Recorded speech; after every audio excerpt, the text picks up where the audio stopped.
Alright, mga kaplastic, and this is me again, Big Sue, right back at it again with another content. At isang viral na naman ang aking tatalakay ngayong araw na ito o gabi sa inyong lugar. At ang tatalakayin po natin mga kaplastic ay ang tungkol dito sa isang rider na dumaan lamang dito sa EDSA. Kamakailan lamang ay meron tayong surprise INC rally mga kaplastik na ginanap sa mismong EDSA Shrine. Kung saan maraming siguro let's say mga almost 1,000 of people gathered in this event, and then yun na, naghahanap daw sila ng hustisya, etc. etc. Pero sa kasamang palad, hindi pa rin maiiwasan na meron pa rin silang may pagka-mentality bilang isang INC, mga kaplastic. Hindi nawawala yan sa mga mentalidad ng INC, ang mga ganitong pangyuyurak sa mga taong nagsasalita lamang ng kanyang salobin. So, ano nga ba ang ating masasaksihan dito sa video na ito? So, panoorin natin kung bakit nag-viral itong rider na to na nagdulot ng trigger sa mga tao kung bakit maraming nagalit ngayon sa INC instead na sila ay katigan ng mga taong bayan dahil ang ipinaglalaban naman nila ay patungkol dito sa nangyayaring korupsyon dito sa Pilipinas. 'Di ba? So panoorin natin.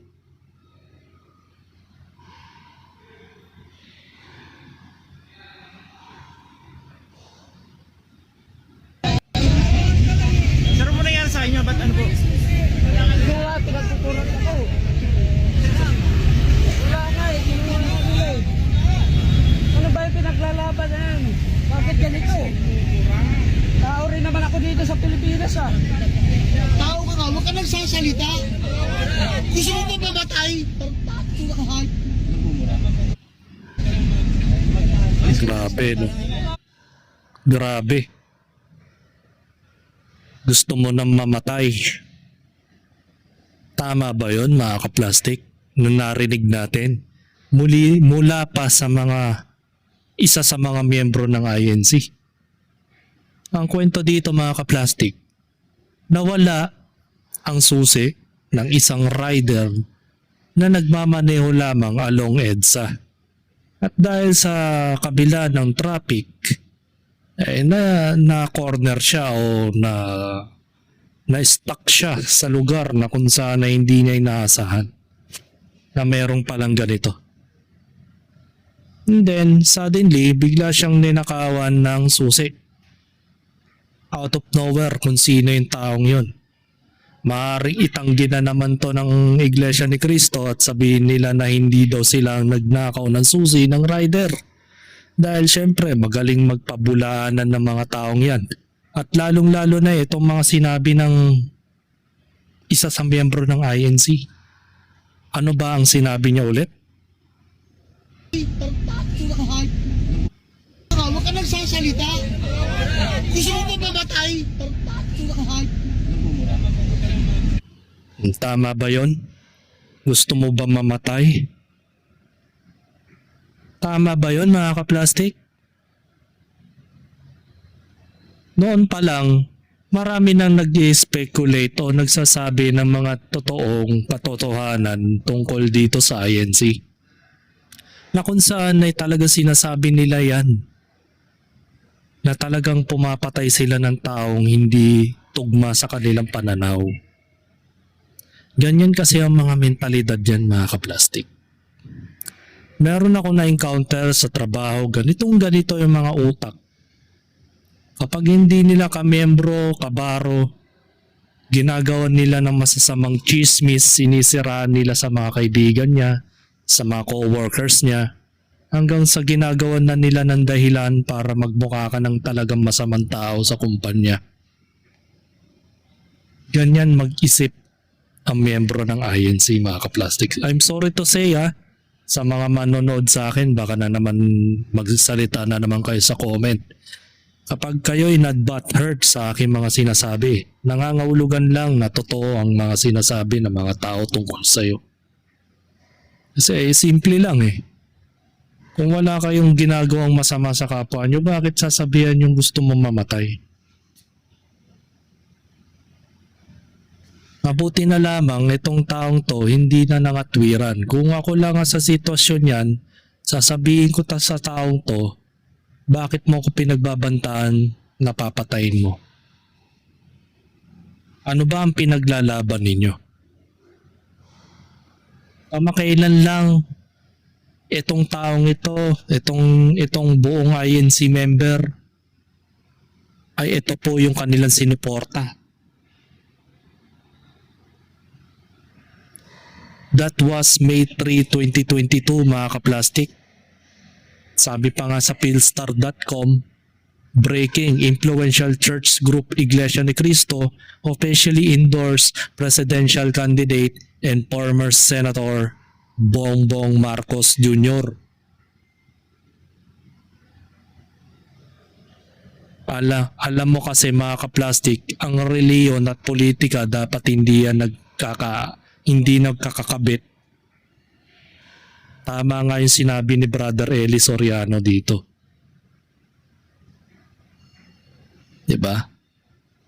Ngayon, tatawa-tawa sila ngayon. Yung mga bashers ng Iglesia ni Cristo. Yan. Meron na naman dito, June 30, 2026, anyone. Ibig sabihin yan, binabalikan ng taong bayan yung mga nagkamali ng suportang INC kay Bongbong Marcos. May lakas ng loob kayo mag-rally at magalit sa administrasyon, pero kayo mismo ang nagdala. Kayo mismo ang dahilan kung bakit naging pangulo yung taong tinuturing ninyong kaaway ngayon. Napakabalimbing ninyo, mga ka-plastic.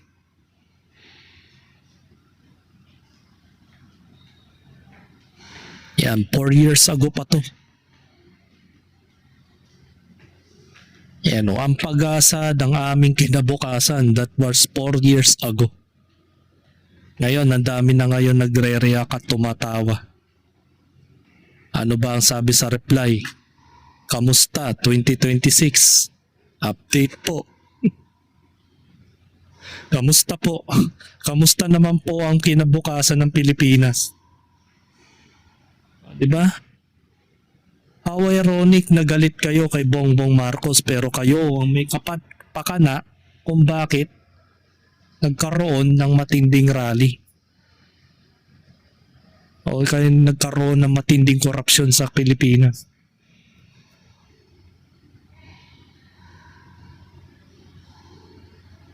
Eto. Sabi pa nga ng News 5, quote-unquote, I want that policeman identified. Kinestyon ni Senator Rapi Tulfo ang kakulangan umano ng pag-aksyon sa isang pulis sa mga rallyista na pinagtutulungan ng isang motorcycle rider sa gitna ng EDSA rally. Gusto ko yung pulis na yon. Isa lang siya sa retraining. Pagalitan siya kasi mali yun, ayon sa senador. Nagbumida na naman si Rapi Tulfo patungkol dito sa nangyari.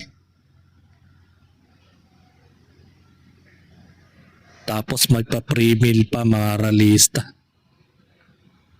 Diba? Panoorin natin ang nangyari. Ninakawan at pinagbantaan ang isang motorisang dumaan sa gitna ng protesta sa EDSA.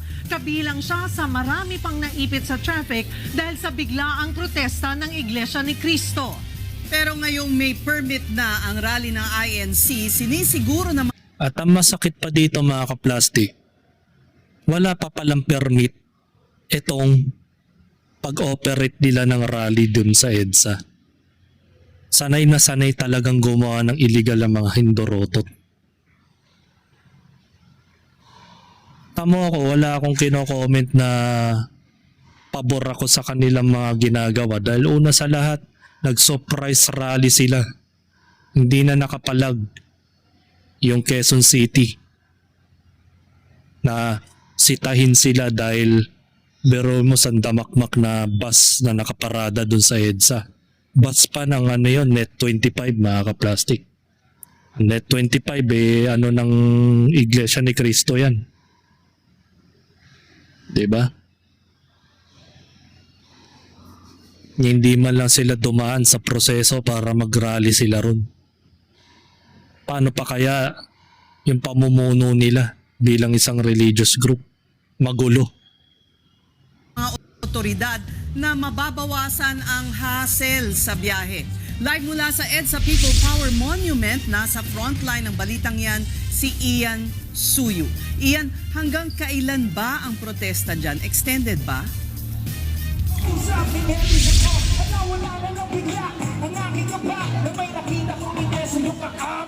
Alam mo, kumpara nga kahapon, tila mas swabe na at mas maluwag na yung daloy ng trapiko, partikular na dito sa EDSA northbound, sa kabilayan na isinasagawang kilos protesta sa kayan. Pero hindi maitatanggi na may ilan pa ring mga motorista at mga may sasakyan, mga commuters na tila atrasado yung kanilang naging pagkilos at nahirap.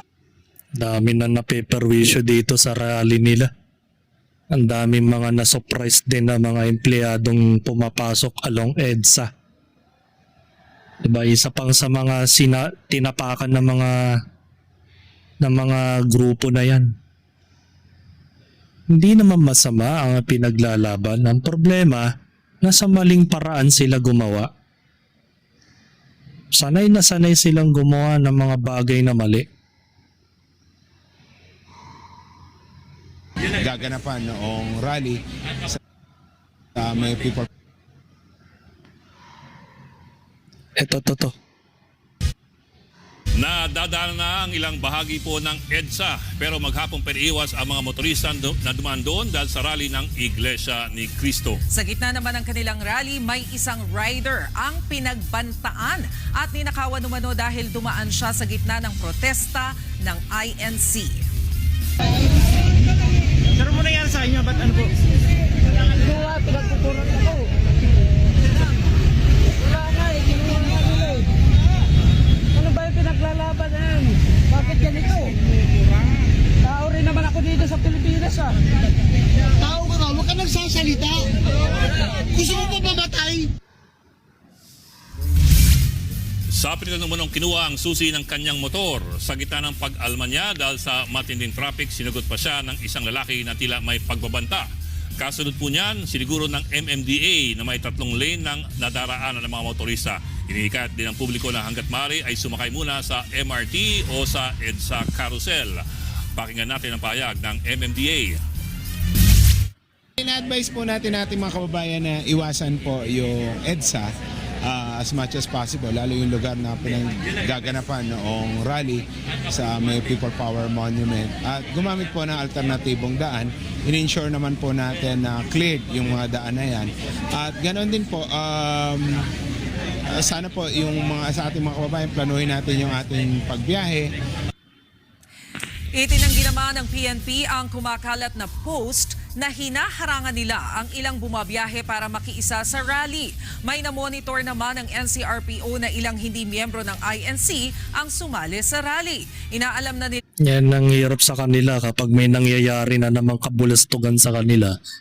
Laging hindi na dahilan, hindi daw miyembro ng INC. Hindi daw miyembro ng INC ang gumawa sa kanya ng pagbabanta. Wala ngang laban yung rider o tingnan mo hindi man lang tinutukan ng issue na yan.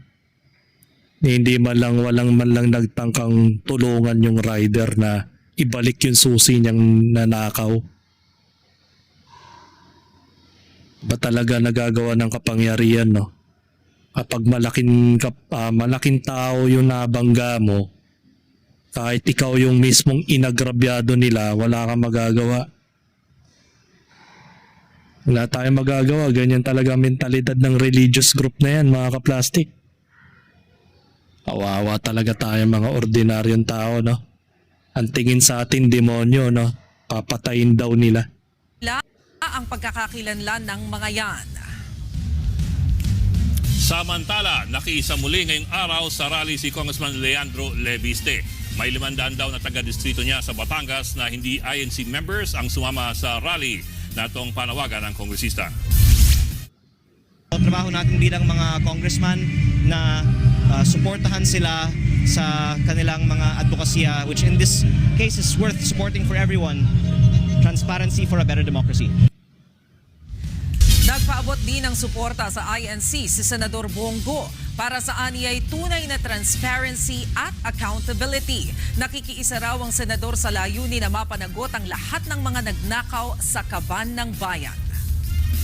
Samantala, pinatatawag ng LTFRB ang nasa 34 na PUV operators na hindi bumiyahe para dumalo sa rally ng INC. Kabilang po dyan ng ilang bus at UV Express. Pinaharap na sila sa ahensya sa July 9. Pansin niyo, dagdag lang na konteksto at mga detalye. Napansin niyo yung natotrouble na nakamotor? Oh, May pulis sa likod niya. hindi nakikialam. Nanonood lang eh. Oo, nanonood lang. Yun na nga yung problema eh. Pero mo kung totosin tungkulin ng pulis na kapag may nanakawan, may nasaktan, o merong casualties na nangyari, dapat ina-actionan ng pulis yun. Pero wala silang action, wala siyang pakialam.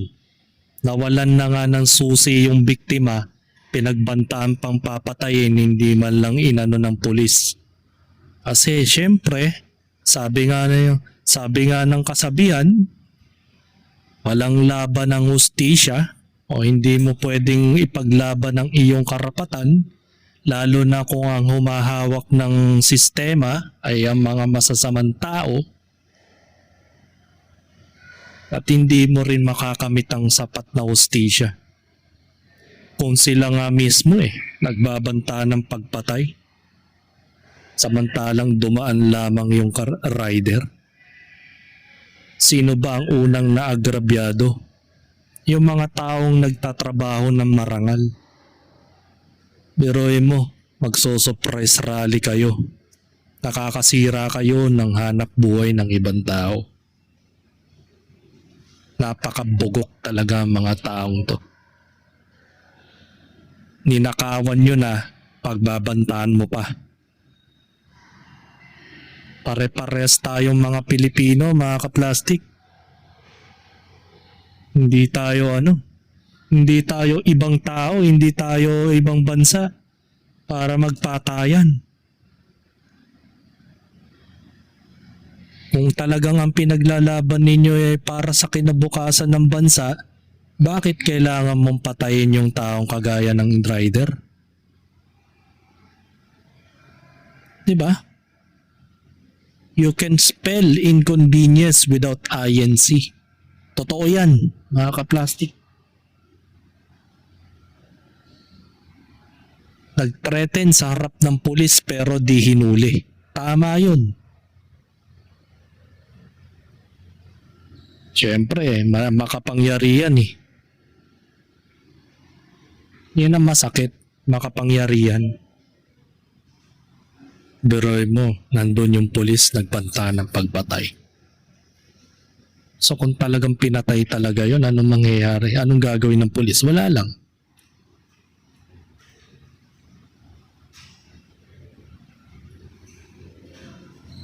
Tapos nung parang binabantaan siya, wala nang ginawa. Nanood nga lang. Oo nga. Pero aminin natin talaga, ang laki rin talaga ng abala na dinulot nitong rally na to, especially dun sa mga ordinary Filipinos. Kasi napakatindi ng traffic kahapon. Although kanina, have to admit na malaki na rin yung improvement doon sa daloy ng trapiko. Kanina, ilan din yung mga personalities na nagpaabot ng suporta dyan sa kilos protesta, kabilang na nga si Senador Bongo, na as we all know, kaalyado naman talaga ng mga Duterte. As a matter of fact, isa nga siya doon sa mga co-perpetrators ngayon ni dating Pangulong Rodrigo Duterte. Alleged co-perpetrator. Alleged co-perpetrator. Tapos well, yun nga, si Ian Suyo tried to answer the questions kanina, although may difficulty dun sa part niya na kung bakit biglang pumihit into si LGU. Kasi yun nga at 5 o'clock binigyan ng permit to have rally again tomorrow. Yes. Tapos biglang withdraw. The reason being, nakakasikip at sinakop yung White Plains. Kahapon na nasakop yung White Plains. Kahapon pa, wala pang permit, nasakop na nila. So may well, apparently merong epiphany of some sort. So may nagdesisyon na wag na lang. Tama na. Oo. So makes you wonder what happened there. Yes. That's a big mystery to a lot of people, including us. Mga kapatid, Ed Lingaw po. Tama naman, may ipipati. May ipipati talaga. Kaya nga, 'di ba, hindi binawi yung yung permit. Dapat mag-ooperate sila with na may legal na talaga. Pero biglang binawi dahil syempre, nakakasira sila ng negosyo ng ibang tao mga ka-plastic. Maalam Ito natin ipapakita kung ano yung opinion ni Brother Eli Soriano dito sa sekta ng reliyon na to. Panorin nyo mga ka-plastic.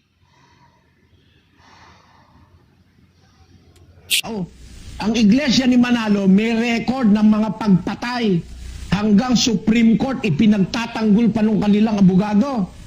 No? Yung 5 estudyante ng PUP pinatay ng mga diakono ng Iglesia ni Manalo dahil nakaaway nila sa basketball. Pagkatapos na ipasok dun sa kanilang compound sa may kapilya nila, binugbog, itinali ng alambre, sinunog, pinaso, pagkatapos itinapon sa Ilog Pasig. Nung matagpo ang kinabukasan, lulutang-lutang, 5 katolikong estudyante ng PUP pinatay ng mga diakono ng iglesia at miyembro ng iglesia ni Manalo. Ipinagtanggol pa yan ni Cuevas hanggang sa Supreme Court. Pero napatunayan, sila talaga pumatay. May record niyan. Supreme Court's Report Annotated, Volume 339, August 28, 2000. Ang titulo ng kaso, People versus Abela o Abelia. Maitatago nyo pa ba yan? Nakarating sa Supreme Court yung pagpatay nyo. Tapos magmamarunong ka, magmamalinis. Dinudungisan ni Soriano ang magandang pangalan ng iglesia. Ano ang magandang pangalan nyo? Totoo yan mga ka-plastic. Aside from that, meron pa siyang naikwento before na parang napaihi lang naman yung bystander o lalaki doon sa pader ng kanilang kapilya. Inano nila yun, dinakip nila yun, then pinatay nila yun sa loob ng kanilang bodega. Ganyan ang mentalidad nila. Walang pagpapasensya, hindi makadiyos, at halatang-halatang hindi si Kristo ang kanilang sinasamba, kundi yung kanilang pera, kapangyarihan, pati yung paniniwala ng kanilang ministro o yung leader ng lumikha ng kanilang sekta. Di ba kayo nagtataka? Magsasamba na lang sila every 6 p.m. sa kanilang kapilya. Payabangan ng sasakyan na nakaparking sa gitna ng kalsada. Sila yung dahilan kung bakit nagko-congest ang kalsada. Dahil yayabangan kanila ng mga sasakyan nilang dekalibre. Meron mga dyan, David Harley Davidson. Ipinaparking pa sa mismong kalsada, sa tapat ng gate ng kanilang kapilya. Ironic na iisa lang yung driver ng sasakyan nila para magsamba. Kailangan pa talaga malaking sasakyan na parang adventure yata yun o pickup truck. Yung 4x4 na pickup. Ganyan sila kayabang na tao. Sasamba na lang kuno sa kanilang Diyos. Pero san ka? Nagyayabangan ng yaman. Di ako naniniwalang religious group yan. Naniniwala ako gangster group yan. Malupit na fraternity yan. Diba? Iglesia ni Manalo pumatay ng 5 PUP student ayon kay Brother Eli Soliano. Alam kaya ito ng mga members? Alam nila? Alam nila yan. Utos nila yan eh. May record, tama si Soriano yung sinabi ni Soriano. Alam nila yan, maangan lang yan sila kasi nahubog na sila sa aral ng INC leader. Narinig ko na rin na yan matagal na. Hindi siya basta-bastang allegedly chismis lamang. Totoo yan, mamamatay tao talaga yan. Ang nakakalungkot lang po mga kaplastik, mayroon pa rin naniniwala at sumusuporta pa sa sekta na yan mga kaplastik. Kasi nga, karamihan sa mga yan, ang habol lang naman yan, kapangyarihan at pera. Once na ikaw ay naging member niyan, automatically, hindi ka mawawalan ng trabaho, opportunity. Kasi lahat ng mga connection niyan, member din ng INC yung mga applyan mong trabaho. At kahit na gumawa ka ng kalokohan at korupsyon sa kumpanyang tinatrabahuan mo, madali ka nilang proprotektahan. Kagaya na ngayon nangyayari sa Malacanang mga kaplastik. Obvious na magnanakaw yung magpinsan na Romualdez. Pero pinoprotektahan ng isa't isa. Kasi nga, nasa iisang fraternity sila. Yan kasi ang dulot ng religious group at fraternity dito sa Pilipinas. Na kahit pumatay ka ng sandamakmak na nilalang dito, kaya ka nilang protektahan dahil sa kapangyarihan at pangalan nila mga kaplastik. Diba? Iba ang nagagawa ng impluensya. Kahit namang rape ka pa ng mga bata, ang tingin pa rin sa'yo ng mga kabaro mo, napakalinis mong tao, banal ka, mas higit ka pa sa Diyos. Kasi nga, iba ang nagagawa ng kapangyarihan, mga kaplastik. Kapangyarihan na dahil lang sa pangalan.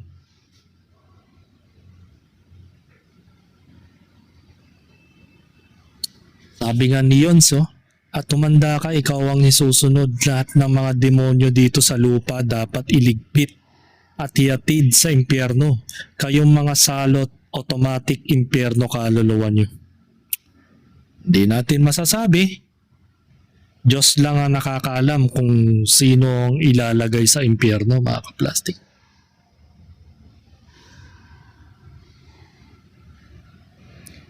Yun, lumabas sa mga lihim ng INC. Kaya pala malapit sila sa magnanakaw at kriminal kasi gawain nila. Di ba? Sinuportahan nila si Bongbong Marcos. Tapos ngayon nung tinabla sila ni Bongbong Marcos at nilalaglag ngayon itong si Marcoleta na miyembro ng INC. Bigla-bigla na lang silang magsasagawa ng surprise rally. Dahil napupuruan na yung kanilang senador. Siguro kung hindi nilaglag ni Bongbong Marcos yan, hindi makikialam ang INC kahit na magnakaw ng bilyon-bilyon si Marcos. Kasi anong pakialam nila? Hindi naman natatapakan ng kanilang miyembro eh. Ngayon natapakan na si Marcoleta. Kaya nakialam na sila. Tapos pinalalabas na lang nila na ipinaglalaban nila ang demokrasya ng Pilipinas para masupil daw yung mga magnanakaw sa Malacanang. Papaniwala ka naman sa mga hindot na yan. Diba? Halatang-halata naman sa mga galawan nila. Kung paano nila sabihan yung rider dito.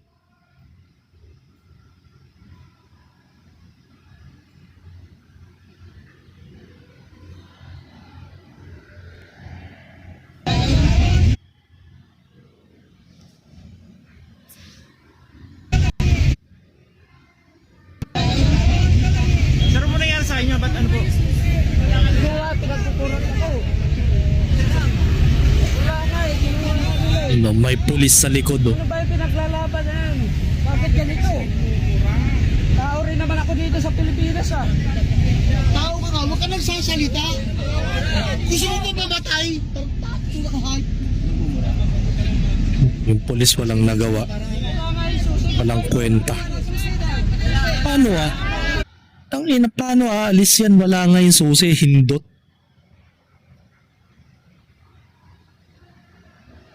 Mga tanga rin eh. Makakaalis ba yan? Walang susi. Tarantadong nila lang yan. Paano kung sa Bulacan pa yan umuwi? Ano yan? Patutulakin mo ng motor hanggang Bulacan? Kasi taktika nila yan. Gusto nila makiisa ka sa kanilang rally. Ang gagawin nila, hahablutin yung gamit mo o susi mo para makigulo ka rin sa kanilang mga pinaglalaban na hindi naman dapat. Kung nga sila illegal nga silang nag-rally dyan. Walang permit. Tangina. Sanay na sanay talaga mga Pilipino sa illegal, no? Wala na sa proseso. How ironic na galit na galit kayo sa magnanakaw, kayo rin naman gumagawa rin ng illegal. Kaya lang hindi kayo masawata ng pulis kasi malaking tao kayo. At alam ng mga pulis na mamamatay tao kayo. Diba?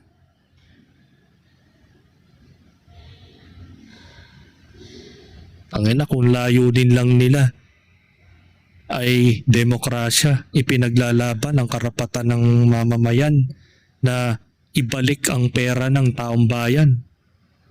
Hindi yan ang nakikita ko sa kanilang rally. Nandyan sila para manggulo at sumira ng negosyo ng ibang tao. Pag hindi ka kumampi sa kanila, papatayin ka nila. Galing, di ba? Napakakupal na nila lang. Sa susi niya nawawala daw eh.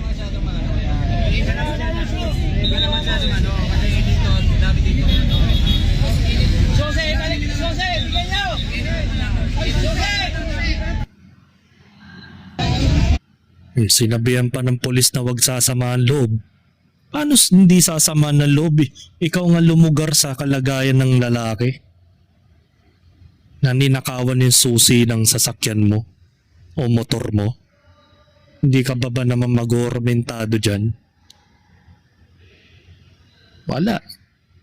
Ang mga pulis ngayon, mas kinakampihan na talaga mga kriminal. Naniniwala ako na ganun na talaga nangyayari sa bansa natin, mga kaplas. Ang mga pinoprotektahan na lang mga pulis pag nanakaw, mamamatay tao, rapist. Diba? Sabi nga ni Eka Lorenzana, remember Goldagal. Totoo yan. Nai-content ko na yung tungkol kay Goldagal, mga kaplastik. Maging si Goldagal, alam niya ang mga nangyayari sa loob ng kanilang kapilya. Kawawa naman yung mga anak mo, magmamana ng katangahan mo. Sino kaya yun? Siguro wala na rito yun, sinabi niyang comment. Kahit yung ibang tao, 5 PUP students people versus Abella, August 28, 2000. Diba? Tanda nila yung nangyari kung paano nila pinatay yung 5 estudyante. Kaya nga sinasabi ng mga netizens yung mga bashers ng INC na kulto talaga sila eh. Parang kikilabutan ka nga pag narinig mo yung kanilang mga seremonya eh. Parang hindi na normal na pagsamba yung ginagawa nila sa loob eh. Parang tinatawag na nila si Satanas eh. May paiyak-iyak pa sila sa loob eh. Putang ina, paglabas naman, demonyo naman ang mga hayop na to. Kaya nga sobrang dumi na ang Pilipinas eh dahil sa mga ganyang tao eh. Dahil kaya lang naman sumali yan sa sekta ng reliyon na yan para lang yumaman at gumanda ang buhay. Hindi para maligtas ang kanilang kaluluwa, mga kaplastik. Kung makakadeserve ka, partida, INC ka pa at lagay niyan, pro lang kung makakapagsalita ka sa deserve. So dahil tinitira kayo, deserve niyang ipapatay nyo. Pare, hindi na nga. Actually, hindi na nga ipinaglalaban nila dyan. Ay ang nangyayaring korupsyon sa Pilipinas. Sarili na lang nila ang kanilang ipinaglalaban dahil napuruan si Marcoleta, mga kaplastik. So hanggang dito na lang ang aking opinion. And this is me again, Big Sue, lagi nagsasabing ang mga plastic ay matagal mabulok dahil ang mga plastic ay toxic. Kaya, what's up mga kaplastic? And this is Gambid, commentary video ng video live stream. Signing out. Alright. Mga kaplastik, kung nagustuhan nyo ang aking video, isubscribe nyo lang ang aking channel. At the same time, i-hit nyo rin ang notification bell at yung all para ma-notify kayo sa aking susunod ko pang video sa aking YouTube channel. Maraming salamat po mga kaplastik.